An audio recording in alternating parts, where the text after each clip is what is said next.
जी अस्सलाम वालेकुम। कैफेट आज के लेक्चर का आगाज़ करते हैं। लेक्चर नंबर 97 बी और ये है हमारे चैप्टर 12 इंटरनल कंट्रोल सिस्टम का क्वेश्चन।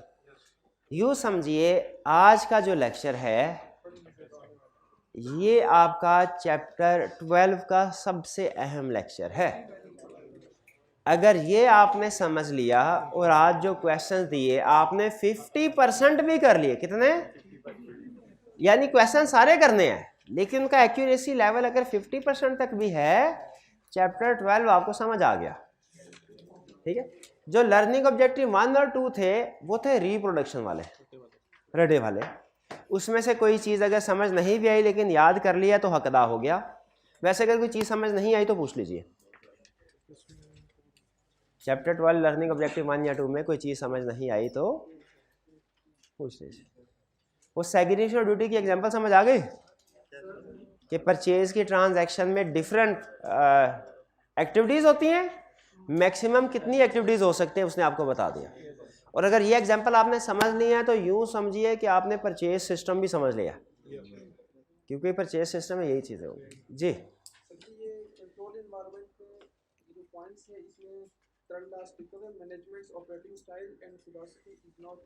हाँ, वो लिखा है कि management operating style and philosophy is not aggressive towards financial reporting. जैसे बाज़ का कुछ स्टूडेंट्स होते हैं ना, किसी एग्जाम क्वेश्चन के साथ एग्जाम में बैठ के बड़े पर्सनल हो जाते हैं। जब तक ये टैली नहीं होगी अगले सवाल पे नहीं जाना, तो क्या होता है वो उल्टा नुकसानदेह चीज़ होती है, टाइम ज़्यादा ज़ाया होता है। उसी तरह अगर मैनेजमेंट का एटीट्यूड बहुत ये है, स्टूडेंट का attitude aggressive towards exam question, aggressive moderate होना चाहिए। पहले अटेम्प्ट में हो गया ठीक है, अब दोबारा इसको एक दफ़ा सरसरी तौर पे देख ले, कोई चीज़ समझ आती है ठीक, वरना ज़्यादा टाइम ना लगाए, अगले क्वेश्चन एंड में टाइम बचा तो दोबारा इसको देख लेंगे। उसी तरह अगर मैनेजमेंट का एटीट्यूड फाइनेंशियल रिपोर्टिंग यानी फाइनेंशियल स्टेटमेंट की तरफ एग्रेसिव, एग्रेसिव का मतलब क्या है, वो बहुत ज़्यादा फोकस करता है इस चीज़ को कि रिजल्ट क्या है।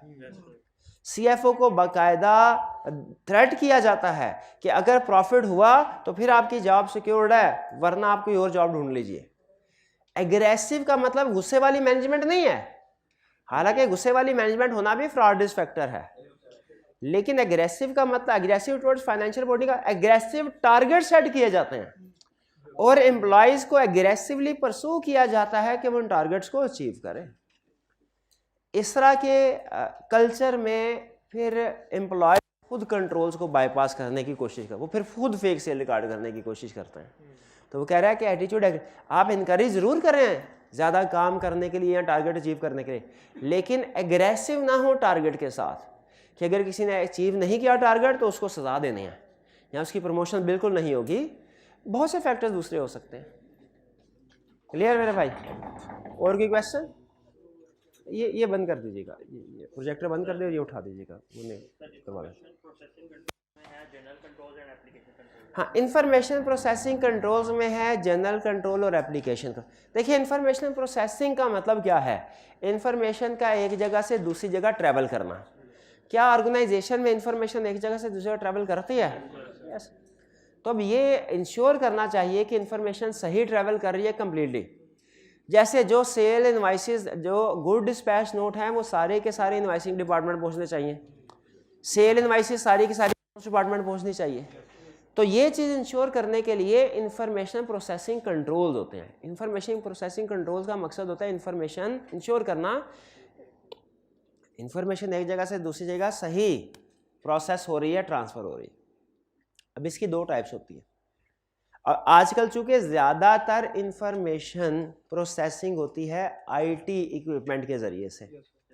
अब वो जाहिर है वो लेटर थोड़ी लिखे जाए पुराने ज़माने में जो डाक में होते थे, हाँ अब ईमेल वगैरह के ज़रिए से, बल्कि कंपनी ने अपना इंटरनल सिस्टम डेवलप किया होता है। तो इसीलिए इंफॉर्मेशन प्रोसेसिंग कंट्रोल्स में दो तरह के कंट्रोल्स होते हैं, जनरल कंट्रोल और एप्लीकेशन कंट्रोल। और ये दोनों तरह के कंट्रोल्स आप आईटी वाले चैप्टर में पढ़ेंगे, चैप्टर 13। वो एक छोटा सा चैप्टर है, दो तीन अच्छे कंसेप्ट है उसमें स्टडी करेंगे जनरल कंट्रोल और एप्लीकेशन। क्यों ये जनरल कंट्रोल एप्लीकेशन कंट्रोल इस चैप्टर में क्यों नहीं डिस्कस कर रहा, आईटी वाले में क्यों लेके गया? क्योंकि आजकल ज़्यादातर इंफॉर्मेशन प्रोसेसिंग होती है थ्रू आईटी। ठीक है जी, तो ये इसके बारे में आप आईटी वाले चैप्टर में स्टडी करेंगे। और कोई क्वेश्चन? चलिए, अच्छा ये सिस्टम मैं आपको बता रहा हूँ, जिस तरीके से आपको मैं सिखा रहा हूँ आपने इसको उसी तरीके से सीखना है। जिस तरह सब्सटेंटिव प्रोसीजर में समझ लीजिए आपने देखा होगा कि मोर देन 80%, बल्कि रिसेंटली तो वो केस स्टडी बेस्ड क्वेश्चन ही पूछता है, उसी तरह इस चैप्टर में भी केस स्टडी बेस्ड क्वेश्चन ही पूछता है। और इसकी केस स्टडी चैप्टर 12 की निस्बत बहुत ही आसान है, बहुत ही। और चैप्टर 12 की case study chapter 10 substantive procedure की केस स्टडी से बहुत ही आसान है और उससे कहीं ज़्यादा इंटरेस्टिंग है। लफ्ज़ नोट कीजिए, मैंने क्या बोला, इंटरेस्टिंग है, ठीक है। एक दो क्वेश्चन ऐसे आई कि आपने जो टेक्निकल लेवल पे जाके सेट किए हैं उसमें थोड़ा हमें पता नहीं चलता कि क्या हो रहा क्या नहीं हो रहा, ठीक है, जब तक उसे दूसरी दफ़ा ना पढ़ लें। वरना ज़्यादातर क्वेश्चन पहली दफ़ा पढ़ेंगे आपको इंटरेस्टिंग महसूस होंगे, लेकिन जब सिस्टम की अंडरस्टैंडिंग मिल जाएगी तब। चैप्टर का थीम क्या है ये सुन लीजिए। और इस चैप्टर में मोस्ट प्रोबेबली वो केस स्टडी ही सेट करेगा। केस स्टडी में वो 5 हमारी कैटेगरीज हैं, इनमें से कोई सिस्टम सेलेक्ट करेगा, या सेल सिस्टम, या परचेज सिस्टम, या payroll, cash and bank, inventory and fix asset. ठीक, हमने करना क्या है, हमने ये सीखना है कि जो भी कंपनी सेल की ट्रांजैक्शन रिकॉर्ड करती है, सेल्स की ट्रांजैक्शन तो हर कंपनी में होती है ना, क्या सेल के ट्रांजैक्शन एक ही बंदा कर रहा होता है? इसका जवाब है नहीं। सेग्रीगेशन ड्यूटीज का कंसेप्ट बताता है कि एक ट्रांजैक्शन में एक से ज्यादा लोग या डिपार्टमेंट्स इन्वॉल्व होने चाहिए। एक ट्रांजैक्शन में एक से ज्यादा लोग या डिपार्टमेंट्स इन्वॉल्व होने चाहिए, सेग्रीगेशन ड्यूटीज। तो हम हर सिस्टम में ये स्टडी करेंगे कि इस सिस्टम में मेजर एक्टिविटीज क्या होती हैं। प्रैक्टिकली ये ट्रांजैक्शन स्टार्ट कहाँ से होती है, कितने डिपार्टमेंट से गुजरती है, हर डिपार्टमेंट में क्या एक्टिविटीज या डॉक्यूमेंट्स प्रिपेयर होते हैं, और कैसे ट्रांजैक्शंस फाइनेंशियल स्टेटमेंट्स में रिकॉर्ड होती हैं। यानी जो प्रीवियस लर्निंग ऑब्जेक्टिव में हमने स्टडी किया था ना, information system relevant to financial statements, यहाँ पे हम उसकी डिटेल सीख रहे हैं कि सेल सिस्टम में क्या क्या एक्टिविटीज और डॉक्यूमेंट्स होती हैं, परचेज सिस्टम में क्या होती हैं।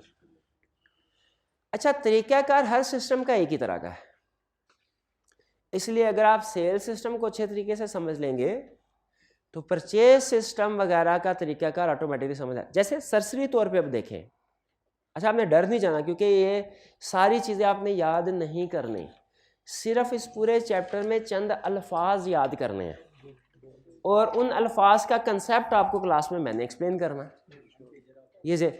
वरना आप देखें तो सेल सिस्टम, परचेज, देखें लर्निंग ऑब्जेक्टिव 3 को सिर्फ एक नज़र देखें, बहुत ज़्यादा पॉइंट्स हैं और फिर बॉक्सेस डब्बे बने हुए हैं। ये तो इतना है कि अगर सिर्फ इसी चैप्टर को याद करना हो ना तो महीना तो यही चैप्टर ले ले। लेकिन इसमें सबसे मज़े की बात यह है कि ये सारी चीज़ें आपने याद करनी ही नहीं है, आपने सिर्फ चंद अल्फाज याद करने हैं, सिर्फ चंद अल्फाज याद करने हैं और आपका ये पूरा टॉपिक तैयार हो जाएगा। जैसे सेल सिस्टम में अगर आप देखें तो ये बहुत ज़्यादा सेंटेंसेस हैं, लेकिन इसमें आपने कमोबेश 18 से 20 वर्ड याद करने हैं, सिर्फ आपका ये परफेक्ट हो जाएगा इंशाल्लाह। लेकिन शर्त यह जिस तरीके से मैं कहूँगा आपने उस तरीके से याद करना, ठीक है। हम स्टडी करने जा रहे हैं सेल सिस्टम। सेल सिस्टम में हम क्या सीखेंगे कि एक लार्ज ऑर्गेनाइजेशन में जिसके पास इतने पैसे हैं कि वो सेग्रीगेशन ड्यूटीज का कंट्रोल अप्लाई कर सके, उसमें सेल्स की ट्रांजैक्शन रिकॉर्ड करने के लिए कितने डिपार्टमेंट्स इन्वॉल्व होते हैं और हर डिपार्टमेंट का मकसद क्या है, उसमें एक्टिविटीज क्या परफॉर्म होती हैं। क्लियर? अच्छा, पहले मैं आपको ज़बानी कलामी, देखिए बुक में उसने जो चीज़ एग्जाम में पूछनी है ना वो तो लिख दी है, आई कैप की बुक ने भी हमने भी, लेकिन वो चीज़ जो इसको समझने के लिए ज़रूरी है, जिसके बगैर ये कंसेप्ट समझ नहीं आएंगे, वो बुक में नहीं लिखी हुई। और लिखे क्यों नहीं? क्योंकि वो उसमें से क्वेश्चन टेस्ट नहीं करेगा, लेकिन वो कंसेप्ट ज़रूरी हैं इस सारे मटेरियल को समझने के लिए। अगर वो बैक एंड पे जो कंसेप्ट चल रहे होते हैं वो समझ ना आए तो फिर ये रटा लगाना पड़ता है। हम रटाने लगाए। स्टेप नंबर 1, हम सीखने क्या जा रहे हैं आज? Sales system. ICAP इसमें से मोर देन 90% चांस है केस स्टडी टेस्ट करेगा। इसमें हमने सीखना क्या है कि एक टिपिकल ऑर्गेनाइजेशन में सेल्स की ट्रांजैक्शन रिकॉर्ड कैसे होती है, कैसे होती है, ये सुनिएगा जरा, तरतीब से बता रहा हूं और डिटेल में समझा रहा हूं। Step number 1, segregation of duty का कंसेप्ट कहता है कि किसी भी कंपनी में सेल्स की ट्रांजैक्शन किसी एक पर्सन को नहीं करनी चाहिए, बल्कि एक से ज्यादा लोग या डिपार्टमेंट इन्वॉल्व होने चाहिए सेग्रीगेशन ड्यूटीज की वजह से, ताकि इस ट्रांजैक्शन में अगर कोई एक बंदा एरर करता है या कोई फ्रॉडुलेंट ट्रांजैक्शन पास करता है तो चूंकि दूसरे लोग भी उसमें इन्वॉल्व होंगे ना किसी स्टेज पे वो पकड़ा जाएगा। तो पहला कंसेप्ट, सेल्स सिस्टम में एक डिपार्टमेंट नहीं है, टोटल 4 डिपार्टमेंट्स हैं, टोटल 4 डिपार्टमेंट्स हैं। पहला डिपार्टमेंट है हमारा ऑर्डर डिपार्टमेंट, दूसरा डिपार्टमेंट है डिस्पैच डिपार्टमेंट, तीसरा डिपार्टमेंट है इनवाइसिंग डिपार्टमेंट और चौथा डिपार्टमेंट है GL या अकाउंट्स डिपार्टमेंट।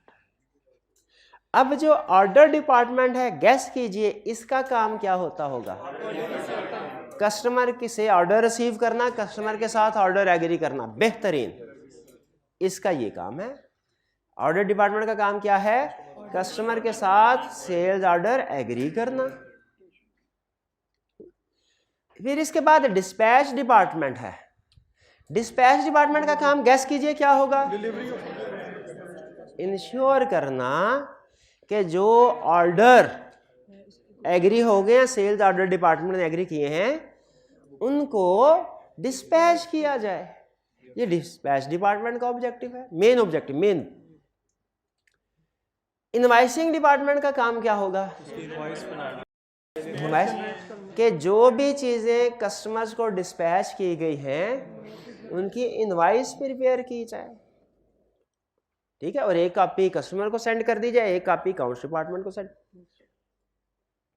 अब अकाउंट्स डिपार्टमेंट फोर्थ, और इसका काम क्या होगा गैस के लिए?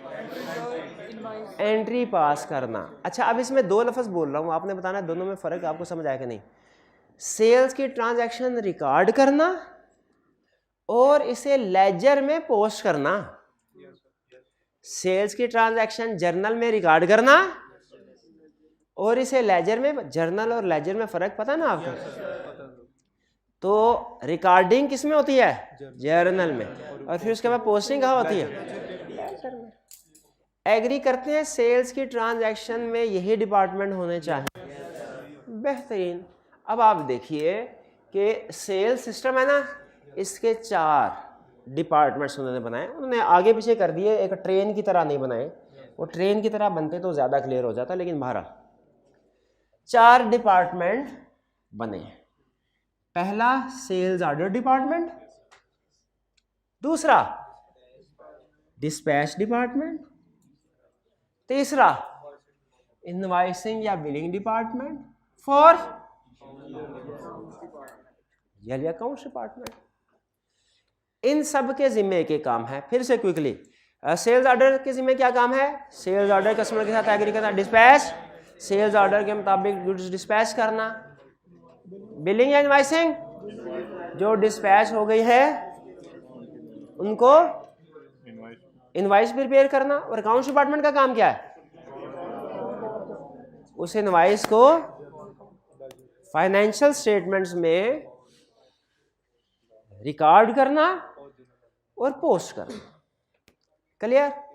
लेकिन इनका ये जो मकसद है ये तो समरी मकसद है ना, समरी ऑब्जेक्ट। इनके डिटेल ऑब्जेक्टिव कुछ मजीद है। जैसे मुझे ये बताइए, अगर इनमें से हर डिपार्टमेंट अपना ये चाहता है काम सही तरीके से हो, तो इनको कुछ स्पेसिफिक ऑब्जेक्टिव अपने सामने रखने पड़ेंगे। जैसे सेल्स ऑर्डर डिपार्टमेंट है ना, इसका काम है कस्टमर के साथ सेल्स एग्री करना, ऑर्डर एग्री करना, लेकिन इसका ये भी मकसद है, जब तक ये अपने स्पेसिफिक ऑब्जेक्टिव पूरा नहीं करेगा ना, काम सही नहीं हो सकता। क्या कि ऑर्डर तभी एक्सेप्ट करे, ये नहीं कि हर कस्टमर आ रहा है उसका ऑर्डर एक्सेप्ट कर रहा है, हर कस्टमर आ रहा है उसका ऑर्डर एक्सेप्ट कर रहा है, नहीं। इसको देखना चाहिए कि सिर्फ उन कस्टमर के ऑर्डर एक्सेप्ट करे जिनकी क्रेडिट लिमिट मौजूद है। फिर इसका ये भी मकसद है कि ऑर्डर एक्सेप्ट करने से पहले देख ले इन्वेंट्री भी मौजूद है कि नहीं, ये ना हो इन्वेंट्री मौजूद ही नहीं और ऑर्डर एक्सेप्ट कर लिया जाए। ठीक है, इसीलिए इनके कुछ डिटेल ऑब्जेक्टिव हैं।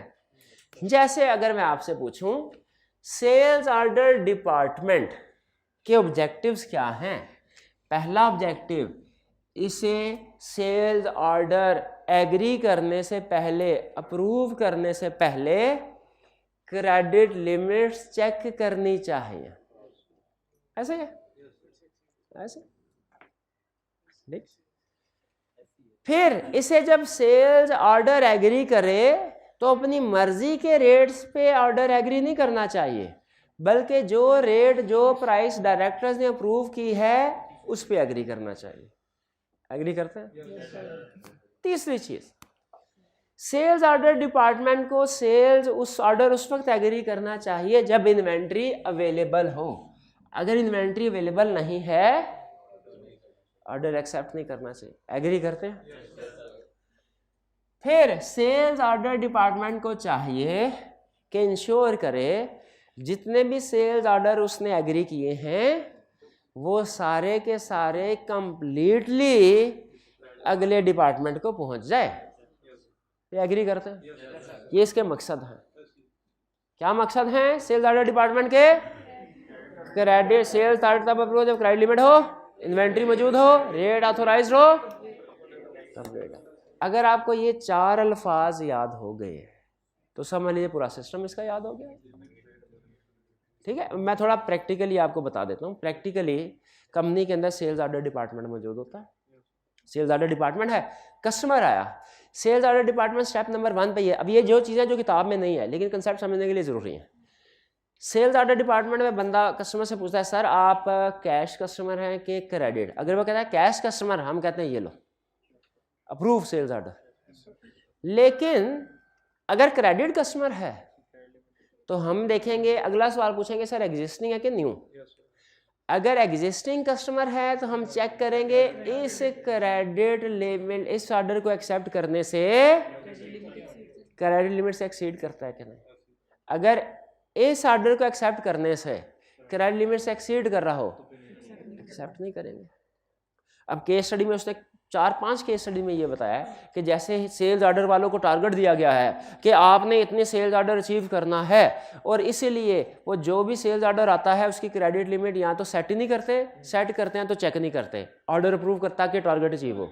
रिक्वायरमेंट में उसने कहा कंट्रोल वीकनेस है, तो बताएं है कि नहीं वीकनेस? बिल्कुल है।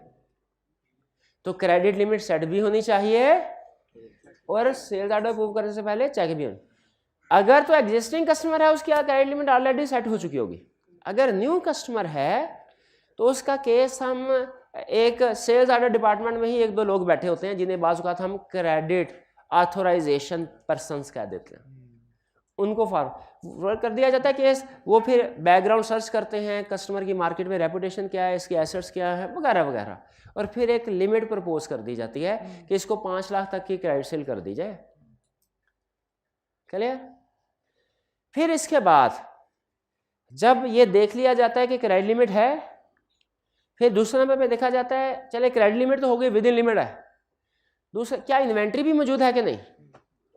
अगर इन्वेंट्री मौजूद हो एक्सेप्ट कर लिया जाता है, अगर इन्वेंट्री मौजूद ना हो नहीं किया जाएगा, वरना कस्टमर कहेगा भाई इन्वेंट्री मैं इंतज़ार कर रहा हूँ, उस वक्त मुझे बताते नहीं इन्वेंट्री मैं किसी और दुकान से ले लेता। इन्वेंट्री बैलेंस भी देखना चाहिए। और फिर इसके बाद जो ऑर्डर करना चाहिए वो क्या, वो जो हमने सेल्स ऑर्डर एग्री करना है वो किस रेट पे करना है, में अप्रूव किए होंगे। अपनी मर्जी से रेट नहीं। अब एक केस स्टडी में साथ केस स्टडी का एग्जांपल दे रहा हूँ ताकि आपको अंदाजा हो जाए केस स्टडी में कैसे टेस्ट करते। एक केस स्टडी में उसने कहा कि सेल्स ऑर्डर डिपार्टमेंट में जो पर्सन है ना उसके पास पूरे आईटी सिस्टम की फुल एक्सेस है। फुल एक्सेस का मतलब जिस इंफॉर्मेशन को चाहे चेंज कर दें। अब क्या इसमें कोई कंट्रोल वीकनेस है क्या? वो उसका अपना कोई दोस्त आएगा जब तो वो रेट चेंज कर देगा, कम रेट पे एग्री कर लेगा जिससे ऑर्गेनाइजेशन को नुकसान होगा। ठीक है, तो इसका मतलब क्या हुआ, रेट किस रेट पे एग्री करना है जो डायरेक्टर्स ने अप्रूव किए हुए हैं, उसके अलावा किसी रेट पे सेल्स ऑर्डर एग्री। और फिर सेल्स ऑर्डर जितने भी हैं वो सारे के सारे कंप्लीटली रिकॉर्ड करके कोई इंफॉर्मेशन स्किप ना हो, अगले डिपार्टमेंट को सेंड कर देने हैं। नेक्स्ट डिपार्टमेंट कौन सा है? Dispatch department. क्लियर? अच्छा, अब मुझे बताइए, अब मैं वैल्यूएशन करना चाहता हूँ। सिस्टम समझ आ गया? ये था प्रैक्टिकल सिस्टम। अब एग्जाम लेवल पे अगर आपको सिस्टम समझ आ गया, मेरा पहला सवाल, सेल्स ऑर्डर डिपार्टमेंट का प्रोसेस इनिशिएट या स्टार्ट कब होता है? शाबाश, जब कस्टमर इनके पास आता है। ठीक है, शाबाश। एंड कब होता है? जब ये सेल्स ऑर्डर सारे के सारे डिस्पैच डिपार्टमेंट को ट्रांसफर कर देते हैं। अगला क्वेश्चन, सबसे अहम डॉक्यूमेंट इस डिपार्टमेंट में क्या जनरेट होती है? सेल्स ऑर्डर, सेल इनवाइस नहीं, सेल्स ऑर्डर सबसे अहम डॉक्यूमेंट जनरेट होती है। क्लियर? अच्छा, मुझे ये बताइए कि अगर हम ये चाहते हैं कि सेल्स ऑर्डर डिपार्टमेंट अपने सारे मकसद ठीक तरीके से पूरे करे, यानी कस्टमर आए, क्रेडिट लिमिट भी चेक कर रहा हो, इन्वेंट्री भी चेक कर रहा हो, अप्रूव्ड रेट पे हो, तो क्या हमें कोई कंट्रोल्स बिल्ड करने चाहिए? अब देखिए, एक है ऑब्जेक्टिव, एक है कंट्रोल। ये है इंटर रिलेटेड, ये है, लेकिन फर्क क्या है? ऑब्जेक्टिव है जनरल सेंटेंस, इसमें डॉक्यूमेंट्स वगैरह का जिक्र नहीं होता। कंट्रोल्स हैं स्पेसिफिक प्रोसीजर्स। जैसे आपने कहा मेरा ऑब्जेक्टिव है सीए करना है, ये कंट्रोल ऑब्जेक्टिव है। इसके लिए मैंने हर सब्जेक्ट हर दिन 2 घंटे पढ़ना है, सारे टेस्ट देने हैं। ये क्या है? ये कंट्रोल एक्टिविटीज है। अगर आप टेस्ट नहीं दे रहे फिर कंट्रोल वीकनेस है, बिल्कुल ऐसे। अब देखिए, सेल्स ऑर्डर डिपार्टमेंट में कंट्रोल, आपसे एग्जाम में पूछेगा, रिप्रोडक्शन का क्वेश्चन हुआ तो पूछेगा सेल्स ऑर्डर डिपार्टमेंट के कंट्रोल्स बताऊं क्या है। और अगर केस स्टडी हुई तो आपको सिस्टम देगा जिसमें कोई ना कोई कंट्रोल वीक होंगे, मिसिंग होंगे, या परफॉर्म ही नहीं हो रहे या सही परफॉर्म नहीं हो रहे। आपने आइडेंटिफाई करना है सिर्फ कि ये कंट्रोल्स परफॉर्म ही नहीं हो रहा या सही परफॉर्म नहीं हो रहा। सिस्टम को अच्छे तरीके से समझा ना, यकीन कीजिए रीडिंग करते जाएंगे, आइडेंटिफाई करते जाएंगे। ठीक है, इसमें एसीसी के क्वेश्चन बहुत कंसेप्चुअल होते हैं। आई कैप फिर भी कहीं ना कहीं कोई डंडी मार जाता है, कुछ चीज़ें अज्यूम करता है, केस स्टडी में डिस्कस ही नहीं होती, कुछ चीज़ें अज्यूम करता है कि हमने, जैसे स्टॉक काउंट का एक प्रोसीजर था, उसमें उसने बताया, उसने कहा जी स्टॉक काउंट करने के लिए टीम आई, उस टीम का supervisor inventory warehouse manager ही है जिसने स्टॉक काउंट करना है। कोई कंट्रोल वीकनेस है? भाई जो चोरी कर रहा है अगर वो ही स्टॉक, वो तो कहेगा पूरा ये वे। फिर उसके बाद उसने सारे स्टेप्स बता दिए, हमने उसमें से वीकनेस आइडेंटिफाई कर दी। जब सोल्यूशन देखा एक पॉइंट उसमें एडिशनल था, उसने कहा स्टॉक में से ऑब्सोलीट स्टॉक का कहीं जिक्र नहीं था। हमने असूल के मुताबिक उसको कुछ भी नहीं छेड़ा। सोल्यूशन में उसने कहा कि हर इन्वेंट्री में ऑब्सोलीट स्टॉक तो होता ही है, स्टूडेंट भूल गए कि उन्होंने ये वीकनेस आइडेंटिफाई करनी है कि ऑब्सोलीट स्टॉक को नॉर्मल स्टॉक से अलहदा नहीं किया जा रहा। हालांकि हमने कहा भाई तूने क्वेश्चन में बताया ही नहीं सिस्टम में, तो उसने कहा नहीं बताया इसलिए तो वीकनेस है। हमने कहा शाबाश। तो कुछ चीजें ऐसी होती हैं जो अंडरस्टूड होंगी। बहरहाल आइए अब देखिए, अब कंट्रोल्स, अब ये कंट्रोल्स मैं आपको बताऊंगा, आपने मुझे बताना है अगर ये कंट्रोल सारे के सारे इंप्लीमेंट हुए तो क्या ये ऑब्जेक्टिव पूरे हो जाएंगे कि नहीं। ये ऑब्जेक्टिव है, मकसद है, इस मकसद को पूरा करने के लिए ये कंट्रोल एक्टिविटीज हैं। Step number 1, management, there should be segregation of duties by management. पहला कंट्रोल मैनेजमेंट को चाहिए यानी सेल्स ऑर्डर डिपार्टमेंट लादा हो, डिस्पैच डिपार्टमेंट लादा, मैशिंग डिपार्टमेंट लादा। क्लियर? दूसरी control activity, management should set and check credit limit before approving every sales order. क्या ये कंट्रोल एक्टिविटी समझते हैं? है। इससे सेल्स ऑर्डर डिपार्टमेंट को अपना काम सही करने में हेल्प होगी? बिल्कुल होगी। तीसरा के sales order department should check inventory balance before approving sales order. होना चाहिए। Fourth, sales order should be pre numbered. Pre numbered किस लिए? ताकि अगर हम कोई सेल्स ऑर्डर गुम हो जाए, गिर जाए, तो जब हम डिस्पैच डिपार्टमेंट को भिजवाएं तो वो प्री नंबरिंग से ओ ये 62, 63, 64, 66, 65 किधर गया? प्री नंबरिंग हमेशा कंप्लीटनेस को इंश्योर करता है। प्री नंबरिंग हमेशा इंश्योर करता है, तो प्री नंबर होने चाहिए। अच्छा अब सुनिए, एग्जाम क्वेश्चन पूछा, स्टूडेंट ने लिखा और स्टूडेंट को नंबर नहीं मिला, आपने बताना क्यों? उसने कहा सेल्स ऑर्डर डिपार्टमेंट के जो कंट्रोल्स आपको याद है वो बताएं। रटे वाला सवाल। स्टूडेंट लिखा कि देयर शुड, जो all sale invoices should be pre numbered. ये तो सेल्स ऑर्डर पूछा था, वो तो इनवॉइसिंग डिपार्टमेंट का कंट्रोल है। आप देखिए इनवॉइसिंग डिपार्टमेंट में भी ये नजर आएगा आपको, ये प्री नंबरिंग। लेकिन इसकी प्री नंबरिंग में उसकी प्री नंबरिंग में फर्क क्या है? वो सेल इनवॉइसेस की है, ये सेल्स ऑर्डर की है। जिस तरह सेल्स ऑर्डर वाले ने इंश्योर करना है सारे सेल्स ऑर्डर अगले डिपार्टमेंट में जाए, डिस्पैच वाले ने इंश्योर करना, डिस्पैच में भी होगा प्री नंबरिंग है, डिस्पैच में भी आ गया। लेकिन इसमें क्या चीज प्री नंबरिंग हो रही है? Goods dispatch note. Clear? Pre numbering बिल्कुल। रेट्स और डिस्काउंट कौन से होने चाहिए? ऑथोराइज। क्या सेल्स ऑर्डर डिपार्टमेंट में जो बंदा बैठा है उसे अपनी मर्जी से रेट्स और डिस्काउंट की इजाजत होनी चाहिए? नहीं होनी चाहिए, ऑथोराइज्ड होने चाहिए। चलिए आपको एक छोटा सा एक रियल केस, छोटे से एग्जाम्पल पूछता हूँ।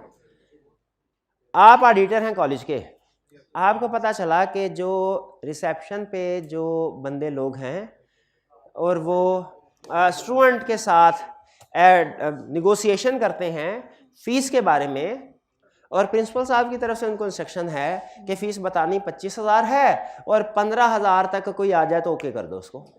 फर्ज कीजिए, क्या कंट्रोल वीकनेस है कि नहीं? क्या वीकनेस है? हाँ देखें, कुछ स्टूडेंट निगोशिएशन कर, कुछ स्टूडेंट ऐसे भी निगोशिएशन नहीं करते। अब कोई स्टूडेंट है 25 में मान जाएगा तो वो हो सकता है क्या करे, 10,000 जेब में रखे, 15,000 लिखे, या उस बंदे से कहे भाई जहाँ 25,000 देने को तैयार है आपका डिस्काउंट 15,000 ना कर दूं। और ये बहुत सी इंडस्ट्री में कॉमन प्रैक्टिस है, होता है ऐसे। वो कहेगा सर बिल्कुल कर दें, मुझे तो पता ही नहीं था। क्या अच्छा ऐसा करते हैं कि मैं इनवाइस तना की बताऊंगा, 25 में से 10 तुम्हें वापस करूंगा, 5 तुम्हारे और 5 तुमने मुझे दे देना। अगर जो सेल्स ऑर्डर डिपार्टमेंट पे बंदा बैठा है उसे डिस्काउंट या प्राइस चेंज करने की अथॉरिटी हो, वो डेफिनेटली इस तरह के फ्रॉड करता है कि जिन कस्टमर ने डिस्काउंट नहीं भी लेना होता उनको भी दिलवा देगा और अपने पास। तो इसीलिए उसने कहा कि ये डिस्काउंट ऑथोराइज्ड बाय बोर्ड होने चाहिए, सेल्स ऑर्डर टीम के पास अथॉरिटी नहीं होनी चाहिए। ये केस स्टडी में वो बोलेगा कि सेल्स को बढ़ाने के लिए, प्रोसेस को एफिशिएंट करने के लिए हमने उसे कहा भाई तू खुद ही सेल्स प्राइस अप्रूव कर दिया कर। प्रोसेस को एफिशिएंट जरूर होना चाहिए लेकिन लॉस तो नहीं होना चाहिए ना उसकी बेस पे। अब मुझे बताइए क्या ये सारे कंट्रोल जो आपने पढ़े हैं ये इसी सेल्स ऑर्डर डिपार्टमेंट से रेलिवेंट है? आप समझते हैं कि इस डिपार्टमेंट में होने चाहिए? कोई ऐसा कंट्रोल जो आप समझते हो या तो गैर जरूरी है या जरूरी है लेकिन किसी और डिपार्टमेंट से रिलेट करता है? नहीं, सारे जरूरी हैं इसी डिपार्टमेंट। अब सुन लें, जिस स्टूडेंट ने ये 1 2 3 4 5 पॉइंट्स याद कर लिए, ये कंट्रोल एक्टिविटी 1 2 3 4 5 पॉइंट्स याद कर लिए, उसने ये सेल्स ऑर्डर का टॉपिक तैयार कर लिया। याद कर लेंगे जी। आप देखिए उसमें अगर आप देखें सेल्स ऑर्डर डिपार्टमेंट में देखें कितने सेंटेंस है, 1 2 3 4, फिर उसके बाद आगे 5 6 7 8 9 10 11 12 13 14 15 16 17 18 कोई 15 20 है, 15 20 बचपन पता नहीं क्या गिन रहा है। लेकिन ये 15-20 लाइंस का कंसेप्ट समराइज हो गया है इन 5 वर्ड्स में। ये 5 वर्ड याद करना आपका काम है। इस 5 वर्ड की बेस पे आपको 15 लाइन कवर करवाना ये मेरा काम है।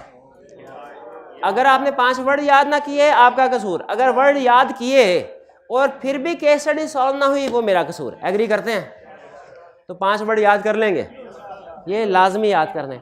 लाइन से नहीं घबराना, ये नजर का धोखा है। ये मैं आपको कल सिखाऊंगा कि एक लफ्ज़ के जब कोई दोस्त हेडिंग बना दे ना, बता दे तो उसे सेंटेंस कैसे बनाना है। ये हेडिंग, ये हेडिंग। आगे चलते हैं। फिर इसके बाद डिस्पैच डिपार्टमेंट। डिस्पैच डिपार्टमेंट का काम क्या है कि जो भी ऑर्डर आए उसको डिस्पैच करना है। इसका ऑब्जेक्टिव क्या है कि कोई ओमिशन ना हो, यानी ऐसा ना हो कोई सेल्स ऑर्डर एग्री हो गया डिस्पैच ना हो सके, कोई डुप्लीकेशन भी ना हो, ऐसा ना हो कोई एक सेल्स ऑर्डर 2 दफा हो गया हो, और जो ऑर्डर डिस्पैच करना है वो स्पेसिफिकेशन के मुताबिक हो। क्लाइंट ने ब्लैक ऑर्डर किया है, कलर तो ब्लैक ही भेजना, ग्रे नहीं भेज देना, वरना वो सेल रिटर्न हो जाएगी। और जब ऑर्डर डिस्पैच करना है तो कस्टमर की एक्नॉलेजमेंट वसूल करनी है जब वो कस्टमर को, ताकि सनद रहे और बवक्ते ज़रूरत काम आवे। बाद में मुकर ना जाए कस्टमर के, मुझे तो ये चीज़ें मिली ही नहीं, मुझे तो ये चीज़ें। अच्छा बताइए, आप समझते हैं कि डिस्पैच डिपार्टमेंट को ये चीज़ें इंश्योर करनी चाहिए, कोई ओमिशन ना हो, सेल्स ऑर्डर की डुप्लीकेशन ना हो, चीज़ें सही स्पेसिफिकेशन के मुताबिक पहुंचे, कस्टमर की एक्नॉलेजमेंट ले लीजिए। इन मकसद को, ये खुद बहुत ही मकसद पूरा हो जाएंगे। बस सीए में एडमिशन ले लिया कॉलेज में, बस काफ़ी है सीए करने के कंट्रोल्स भी बिल्ड करने पड़ेंगे, कंट्रोल्स भी बिल्ड करने पड़ेंगे। तो ये इंश्योर करने के लिए कि डिस्पैच डिपार्टमेंट सही काम कर रहा है, ये सारे ऑब्जेक्टिव पूरे कर रहा है, कुछ कंट्रोल होने चाहिए। पहला कंट्रोल क्या है? Segregation of duties. ये तो पहले हम पढ़ चुके हैं। अच्छा उसमें पढ़ा था, अब एक्सप्लेनेशन में फर्क आता है। सेल्स ऑर्डर में पढ़ते हैं there should be segregation of duties between sales order department and dispatch department. लेकिन डिस्पैच डिपार्टमेंट में क्या पढ़ते हैं भला? There should be segregation of duties between sales order department, dispatch department and invoicing department. ठीक है, यानी आगे पीछे से जिस डिपार्टमेंट की सेग्रीगेशन ड्यूटी है ना, उसे आगे पीछे डिपार्टमेंट से सेपरेट करना। समझ आया? तो फिर मुझे बताइए अगर समझ आया तो, अगर इन्होंने सही सारी क्लास के लिए टेस्ट क्वेश्चन है ये इन स्टूडेंट से, अगर इन्होंने सही, नहीं चाय का टाइम तो गुजर गया, अब घर जाने की टाइम। इनवॉइसिंग डिपार्टमेंट में सेग्रीगेशन ऑफ ड्यूटीज होनी चाहिए। एक्सप्लेन करें। There should be segregation of duty between शाबाश dispatch department and invoicing department and accounts department. शाबाश।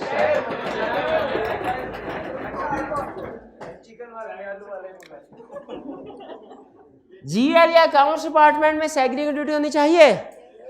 एक्सप्लेन करें, एक्सप्लेन करें। There should be segregation duty between पिछला डिपार्टमेंट इनवॉइसिंग, ये डिपार्टमेंट जीएल, और अगला कोई है ही नहीं, दो क्लियर। अब देखिए हेडिंग याद है, उससे सेंटेंस बना लिया कि नहीं बना? इसी तरीके से चलना है, सिर्फ कीवर्ड याद करना है। आप समझते हैं डिस्पैच डिपार्टमेंट में सेग्रीगेशन ड्यूटीज होनी चाहिए, किसकी किसके साथ वो बता दिया। प्री नंबरिंग होनी चाहिए। अच्छा ये ध्यान में रखिएगा, अगर एग्जाम में आपने सिर्फ ये लिखा ना there should be pre numbering, 0 number देगा। आपको लिखना पड़ेगा किसकी pre numbering, there should be pre numbering of good dispatch note. फिर कह रहा है अच्छा डिस्पैच डिपार्टमेंट में जो एम्प्लॉयज गुड्स को डिस्पैच कर रहे हैं हर एम्प्लॉय गुड्स को जो भी जूनियर है वो डिस्पैच करके भेज दें ट्रांसपोर्टर को कि कोई सीनियर पर्सन उसको डब्बा बंद होने से पहले चेक करे। असल में होता क्या प्रैक्टिकली, इसका भी सिस्टम बता देता हूँ। सेल्स ऑर्डर जितने भी आते हैं ना डिस्पैच डिपार्टमेंट में, डिस्पैच डिपार्टमेंट वाला उनको दिनों के लिहाज से तरतीब लगा देता है कि इस दिन में ये वाले ऑर्डर डिस्पैच करना है, इस दिन में ये वाला ऑर्डर, इस दिन में ये वाला ऑर्डर। सुबह आता है, देखते हैं आज मैंने कौन कौन से ऑर्डर डिस्पैच करने हैं, उनको लदा कर देता है आज के लिए, और फिर अपने स्टाफ से कहता है कि भाई ये 4 तुमने डिस्पैच करने हैं, 5 तुमने डिस्पैच करने हैं। लेकिन जब सारी चीज़ें पैक कर लो ना, तो कार्टन जो है ना डब्बा, उस पर टेप लगाने से पहले मुझे बता देना। जब ये कहते हैं सर सेल्स ऑर्डर के मुताबिक चीज़ें सारी हमने पैक कर दी हैं, फाइनल डब्बा क्लोज कर दें, जो उनका डिपार्टमेंटल हेड होगा डिस्पैच, वो कहेगा अभी नहीं, पहले वो एक डॉक्यूमेंट बनाएगा जिसे कहते हैं गुड्स डिस्पैच नोट। इस गुड डिस्पैच नोट में इंश्योर करेगा सेल्स ऑर्डर के मुताबिक चीज़ें हैं, और फिर चेक करेगा जो चीज़ें डिस्पैच की जा रही हैं वो वही हैं जो कस्टमर ने ऑर्डर की थी। यानी जो गुड्स डिस्पैच की जा रही हैं उनको सेल्स ऑर्डर के साथ मैच करेगा, मैच होने के बाद एक गुड डिस्पैच नोट बनाएगा और फिर उसके ऊपर साइन करेगा। इस डिपार्टमेंट हेड के साइन इस बात का सबूत होंगे कि कस्टमर को चीज़ें डिस्पैच करने से पहले रीचेक कर लिया गया है बाय डिपार्टमेंटल हेड। रीचेकिंग होनी चाहिए। फिर इसके बाद कस्टमर को चीज़ें डिस्पैच कर दी जाएंगी। गुड डिस्पैच नोट की एक कॉपी कस्टमर को, एक कॉपी डिपार्टमेंट अपने पास रखता है और एक कॉपी इनवॉइसिंग डिपार्टमेंट को भेज दी जाती है। सिस्टम समझ आया? समझ आया तो मुझे बताइए डिस्पैच डिपार्टमेंट का काम स्टार्ट कब हुआ? सेल्स ऑर्डर है, करेक्ट। इसका काम खत्म कब हुआ? जब good dispatch note invoicing department भेज दिए। बेहतरीन। सबसे अहम डॉक्यूमेंट कौन सी बनाता है ये? Goods dispatch note. अच्छा, अब ये डिपार्टमेंट सही काम कर रहा है कि नहीं, इसके लिए कुछ कंट्रोल्स होने चाहिए। कौन से controls? Step number 1 segregation duties होनी चाहिए। 2 GDN प्री नंबर होना चाहिए। 3 goods and signing off GDN। जो डिपार्टमेंटल हेड है वो पहले क्रॉस मैच कर ले सेल्स ऑर्डर के मुताबिक ही गुड डिस्पैच स्पेसिफिकेशन करेक्ट है, और फिर गुड डिस्पैच नोट पे साइन कर दे। क्लियर? और कस्टमर की एक्नॉलेजमेंट भी ली जाए, यानी जब कस्टमर को गुड्स डिस्पैच कर दी जाए तो कोरियर वाले से कहा जाए जब कस्टमर को चीज़ें दे दो साइन ले लेना, और वो साइन जो आप करते हैं ना इसकी कॉपी वापस कंपनी में आती है। कभी आई कैप का रिजल्ट कार्ड आता हो आप, तो वो कोरियर वाला साइन लेता है कि नहीं? साइन लेता है ना, लेता है साइन। एक्नॉलेजमेंट आया नहीं, अब ऑनलाइन होता है। चले हमारे ज़माने में आता है वो साइन भी लिया करता था। चले कोई Draz.com से चीज़ मंगवाई जाए, चीज़ें जब आपके पास आती हैं वो साइन नहीं लेता ना, ऐसे ना करें साइन। अगर साइन नहीं ले रहा तो कंट्रोल वीकनेस है, कल को आप मुकर सकते हैं। अच्छा, फोन पे कंफर्म कर, चले कोई और तरीका होगा। 12 इनवाइसिंग या बिलिंग डिपार्टमेंट, इसका काम क्या है? अब देखिए इनवाइसिंग या बिलिंग डिपार्टमेंट का काम क्या है? जितने भी गुड डिस्पैच नोट आई इसके पास उनकी इनवाइस बनाने। ये करता क्या है? जैसे ही गुड डिस्पैच नोट आते हैं, गुड डिस्पैच नोट इसके पास आती है डिस्पैच डिपार्टमेंट से, और सेल्स ऑर्डर डिपार्टमेंट से आता है सेल्स ऑर्डर। ये इनवाइस बनाता है। आप बता सकते हैं दुनिया की सबसे सिंपल और सबसे कम्प्लेक्स इनवाइस में कॉमन क्या चीज़ है? दोनों में एक तो प्रोडक्ट की क्वांटिटी होती है, दूसरा रेट होता है, और अगर कोई डिस्काउंट हो वो भी होता है। अब जो बड़ी चीज़ इनवाइस होगी उसमें हो सकता है 100 चीज़ें हों, छोटी में 2 चीज़ें हों। लेकिन इनवाइस बनाने का तरीकाकार यही होता है कि आप डिस्क्रिप्शन लिखते हैं, आगे क्वांटिटी, फिर रेट। इनवाइसिंग वाले ने इनवाइस प्रिपेयर करनी है, रेट उठाना है कहाँ से? सेल्स ऑर्डर डिपार्टमेंट से, और क्वांटिटी उठानी कहाँ से? और मल्टीप्लाई करके अगर कोई डिस्काउंट एग्री हुआ है सेल्स ऑर्डर में वो लेस कर देगा और final net payable amount calculate कर देगा। लेकिन चूंकि ये क्रिटिकल डॉक्यूमेंट है इसीलिए इसको, जिस तरह गुड्स ये डिस्पैच डिपार्टमेंट में एक सीनियर बंदे ने क्रॉस चेक किया था ना कि सही डिस्पैच हो रही है चीज़ें, उसी तरह इनवाइसिंग डिपार्टमेंट में भी एक सीनियर बंदा इसको क्रॉस करता है कि इनवाइस ठीक बनी है कि नहीं। साइन कर दिया जाता है, उसके बाद क्या होता है? चीज़ें कस्टमर को भिजवा दी जाती हैं, सॉरी इनवाइस कस्टमर को भिजवा दी जाती हैं।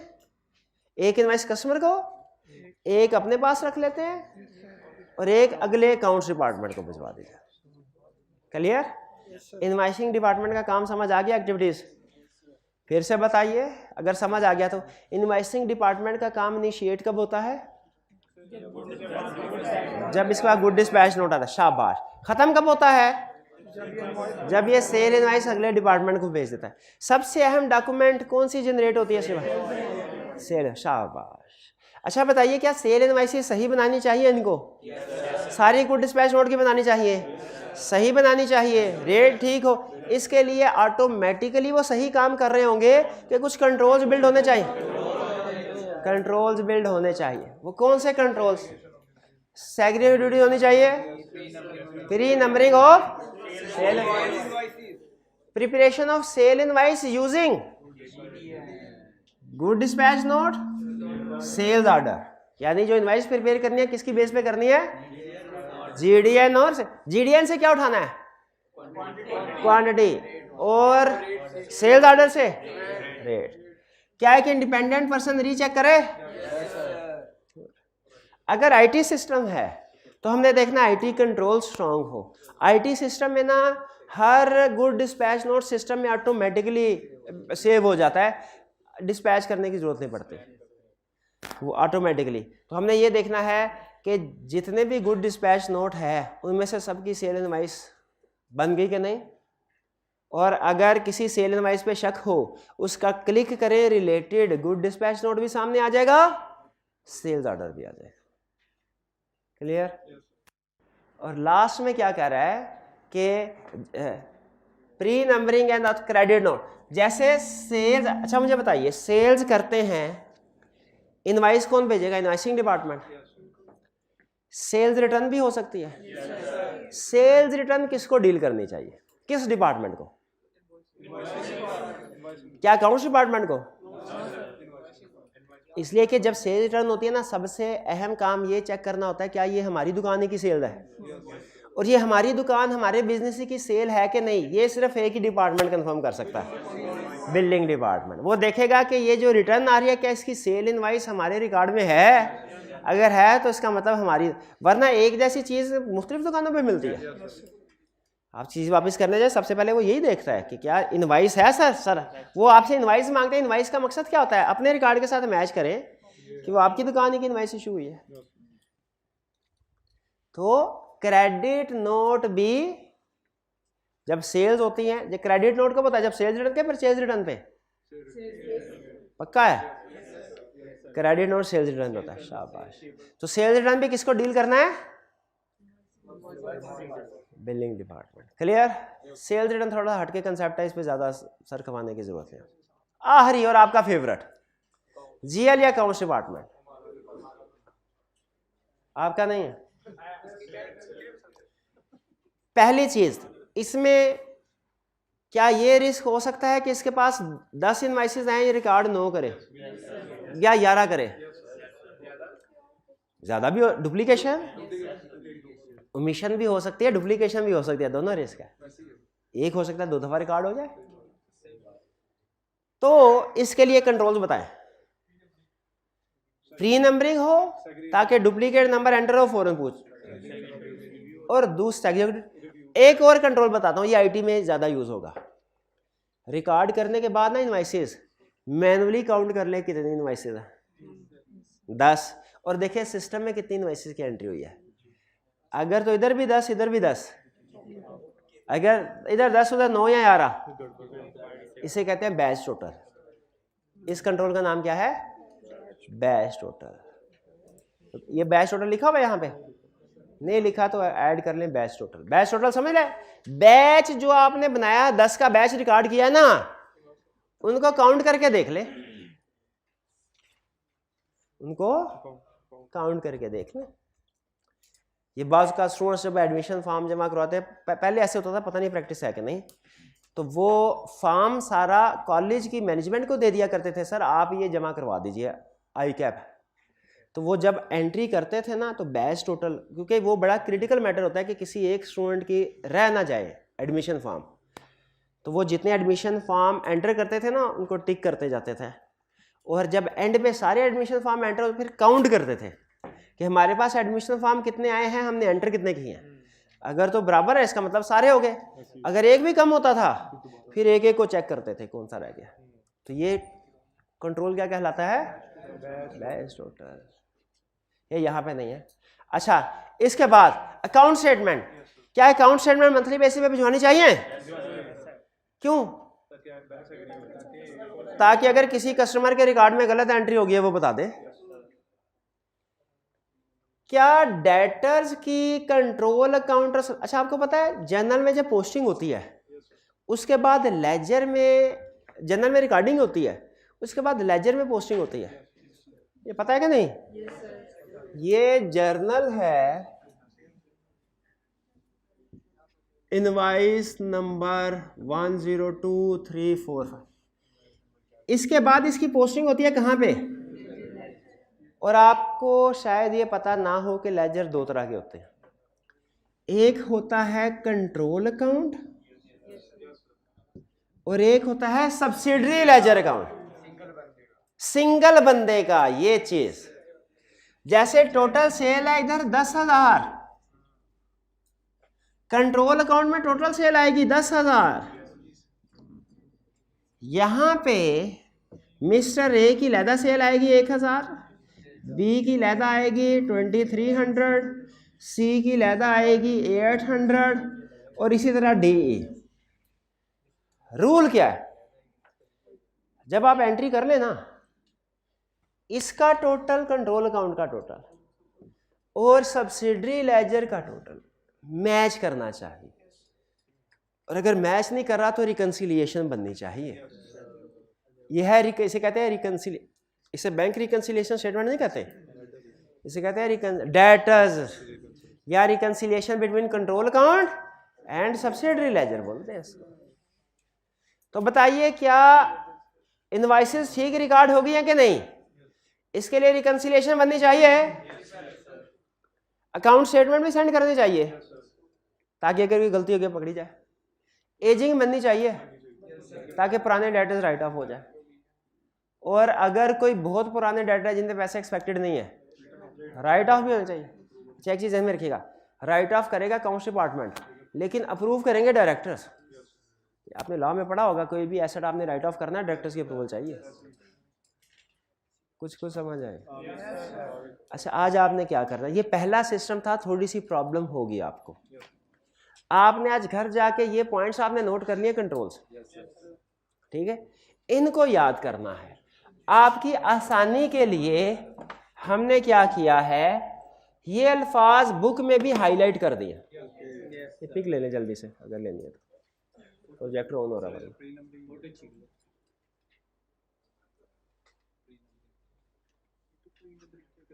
ये कोई डॉक्यूमेंट बनाते नहीं अकाउंट्स डिपार्टमेंट, अकाउंट्स बनाता डॉक्यूमेंट बनाता ही नहीं है, तो फिर ये प्री नंबरिंग किसी की नहीं करेगा। आपने वो लिखवाया ना कि बैच टोटल मैन्युअली चेक कर लेते हैं। हाँ जी, वो डुप्लीकेट, अगर डुप्लीकेट एंट्री है तो वो बैच टोटल से फर्क आ जाएगा सामने।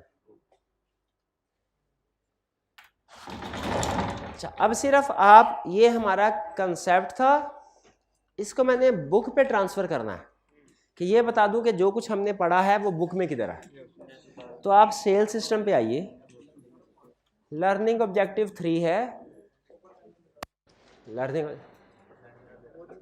सबसे पहले तो देखिए सेल सिस्टम है ना, इसके 4 डिपार्टमेंट है, सेल्स ऑर्डर, डिस्पैच, इनवॉइसिंग या बिलिंग, क्लियर। आपने करना क्या है, सारी चीज को इग्नोर कर देना, इसको पढ़ लेना, सिर्फ पढ़ना है, याद नहीं करना। इसको क्या करना है, इससे आपको वो जो मैंने बैकग्राउंड सेट किया था ना वो पता चल जाएगा। तो आपने इसको क्या करना है, सिर्फ पढ़ना है, याद नहीं करना। इसको ना पढ़ना है ना याद करना है, इसको ना पढ़ना है ना याद करना है, फिलहाल इग्नोर, काटना नहीं है। इसको पढ़ना है, याद नहीं करना। कंट्रोल एक्टिविटीज टिक करें, आपका सबसे बड़ा चीज पढ़ना पूरा है, याद सिर्फ बोल्ड वर्ड करना है। 2-3 दफा पढ़ेंगे, बोल्ड वर्ड के साथ सेंटेंस लिखने के काबिल हो जाएंगे, मेरी जिम्मेदारी इंशाल्लाह। फिर से देखिए जरा यहाँ पे ये अग्निपथ है, ध्यान से चलना है। ये चैप्टर यहाँ तो बहुत आसान होता है या बहुत मुश्किल होता है। तो करना कैसे, आपने आज सेल सिस्टम मैंने समझाया, कंट्रोल एक्टिविटी। अब करना क्या है आपने को, इससे दाएं बाएं 19-20 भी नहीं करना, इसको सिर्फ पढ़ना है इस कॉलम को, हर डिपार्टमेंट में, हर डिपार्टमेंट का, सिर्फ इसका नहीं, सेल्स के हर डिपार्टमेंट पढ़ना है, नहीं करना। इसको ना पढ़ना है ना याद करना, ये सबसे अहम होगा आपके लिए आज। इसको पढ़ना है, सिर्फ बोल्ड वाला याद करना है, सिर्फ बोल्ड वाला याद करना है, सिर्फ बोल्ड वाला याद करना है। पूरा सेंटेंस याद करने के चक्कर में गए, फिर जिम्मेदारी के साथ कह रहा हूँ ये चैप्टर ना हो पाएगा, ये चैप्टर ना हो पाएगा, फिर पूरा महीना यही चैप्टर ले लेगा। लेकिन अगर आप चाहते हैं 5 दिनों में इस चैप्टर के एक्सपर्ट हो जाएं, तो इस अप्रोच के साथ आपने काम करना है। सिर्फ 5 दिन बाकी रह गए, 5 दिन बाद हमारा सिलेबस भी कंप्लीट, बल्कि 1 दिन तो निकल गया, 4 बाकी रह गए समझ। ठीक है जी, 5 ही कर लें, 5 दिन क्लियर। अच्छा सुन लें, कल हमारा नॉर्मल टाइम जो होगा 9 बजे इधर लेक्चर होगा। नहीं 8 बजे नहीं, मैं थोड़ा रेस्ट करके आऊँगा, इतना ज़्यादा पढ़ाना भी नहीं है। आप में से जिन स्टूडेंट्स के घर दूर हैं नहीं आना, उन्होंने लेक्चर अपलोड हो जाएगा, क्योंकि कल हो सकता है कन्वेंस की प्रॉब्लम हो, फिर आप फंस जाएं, मुनासिब नहीं है। घर में जिनके करीब ही हॉस्टल हैं या घर है करीब ही, वो वॉकिंग डिस्टेंस पे हैं, वॉकिंग डिस्टेंस पे, और वो आ जाए, वहाँ जाए। बाकी सबका जो लेक्चर्स है बाकी स्टूडेंट्स के लिए वो यूट्यूब पे इंशाल्लाह अपलोड हो जाएगा। क्लियर जी, सब ने नहीं आना, 4-5 स्टूडेंट भी आ जाए, हमारा काम हो जाएगा, क्योंकि इंटरेक्शन डेवलप हो जाएगा। कल कुछ करेंगे, कल कुछ करेंगे। आज का लेक्चर यहाँ ख़त्म करते हैं, अल्लाह हाफ़िज़।